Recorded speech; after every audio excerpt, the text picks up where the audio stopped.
محمد مصطفیٰ صلی اللہ علیہ وسلم موجود ہوں، بیٹھے ہوں تو اپنے آپ نے اپنی آوازوں کو پست رکھنا ہے، اپنی آوازوں کو بلند نہیں کرنا۔ میں ایک ویڈیو دیکھ رہا تھا، مسجد نبوی کے اندر بہت سارے لوگ جا رہے ہیں اور وہاں پر بلند آواز سے روضہ رسول کے سامنے نعرے لگائے جاتے ہیں۔ اللہ ہی جانے حقیقت ہے یا حقیقت نہیں ہے، لیکن وہاں پر اہل سنت علماء دیوبند کا یہ خادم، نوکر، جوتوں میں بیٹھنے والا اپنا عقیدہ آپ کے سامنے آشکارا کر رہا ہے کہ رسول اللہ صلی اللہ علیہ وسلم اپنے روزے کے اندر زندہ ہے۔ وہاں پر یہاں بھی اگر رسول پہ درود بھیجو گے تو وہ بھی رسول اللہ کو پہنچایا جاتا ہے، اور پھر مسجد نبوی کے اندر جا کر روضہ رسول کے قریب جا کر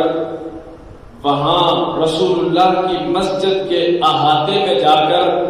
اگر رسول کو مخاطب کرو گے تو وہاں پر رسول اللہ خود سنتے ہیں۔ اور جب ہمارا عقیدہ یہ ہے کہ رسول اللہ اپنی مسجد، جو مسجد نبوی ہے وہ رسول اللہ کی مسجد ہے،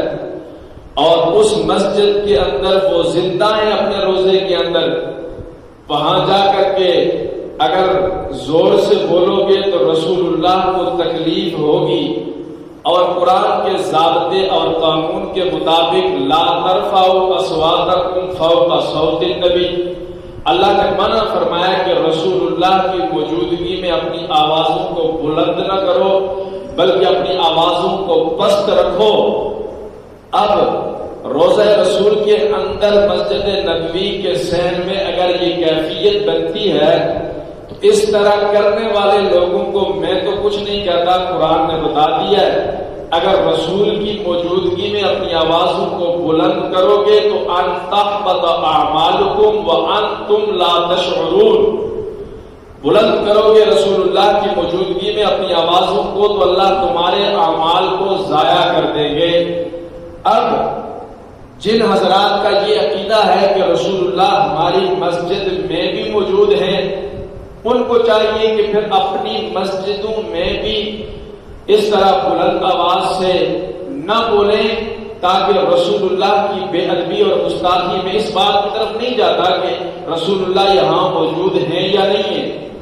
میں یہ بات عرض کر رہا ہوں کہ جن حضرات کا، وہ میں ہوں یا آپ ہوں کوئی اور ہو، جن کا یہ عقیدہ ہے کہ رسول اللہ ہمارے درمیان میں موجود ہیں، ان کو چاہیے کہ وہ رسول اللہ کی موجودگی میں لا ترفعوا اصواتکم، اپنی آوازوں کو بلند نہ کریں۔ اگر بلند کرتے ہیں تو قرآن کا اگلا ضابطہ اور قانون ہمارے سر پہ کھڑا ہے کہ ان تحبط اعمالکم وانتم لا تشعرون، اعمال ضائع ہو جائیں گے لیکن پتہ بھی پڑے گا نہیں پتہ لگے گا۔ اب آپ نے خود فیصلہ کرنا ہے کہ رسول اللہ کی موجودگی میں آوازیں کس کی پست ہیں اور کس کی بلند ہیں۔ اب جن کی آوازیں رسول اللہ کی موجودگی میں پست ہیں ان کو آپ کیا کہیں گے، اور جن کی آوازیں رسول اللہ کی موجودگی میں بلند ہیں ان کو آپ کیا کہیں گے؟ یہ آپ کے ذمہ ہے کہ آپ نے اس کو گستاخ رسول کا لقب دینا ہے یا محب رسول کا یا عاشق رسول کا لقب دینا ہے۔ تو میں بات کر رہا تھا کہ اللہ نے منع فرمایا کہ لا تجعلوا دعاء